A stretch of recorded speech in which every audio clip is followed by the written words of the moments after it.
Els pacients són la raó de ser dels assajos clínics, ja que per ells és una esperança per tractar la seva malaltia. Els assajos en fases primerenques són fonamentals tant per avaluar la seguretat com la tolerància dels nous medicaments. Hola, bon dia. Hola, bon dia, Marialida. Com se troba? Molt bé, gràcies. Bé? Gràcies per venir. Moltes gràcies. Doncs anem a començar amb la visita, vale? Bé, gràcies. Vinga, per on passar.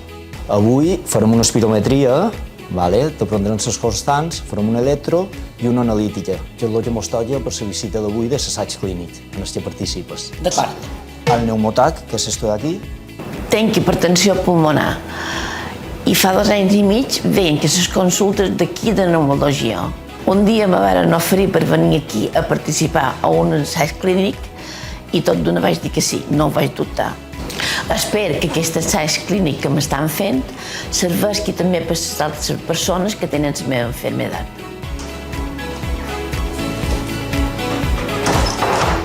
La Unidad Balear de Investigación Clínica y Ensayos Clínicos hace posible el estudio del desarrollo de nuevos fármacos para tratar enfermedades que hasta entonces son huérfanos de tratamiento. De esta manera, los pacientes en las Islas Baleares pueden beneficiarse antes de nuevos tratamientos para enfermedades que todavía no lo tienen y evitan que tengan que desplazarse a otras comunidades para recibirlos. Y es, por tanto, un avance muy importante en la atención a estos pacientes.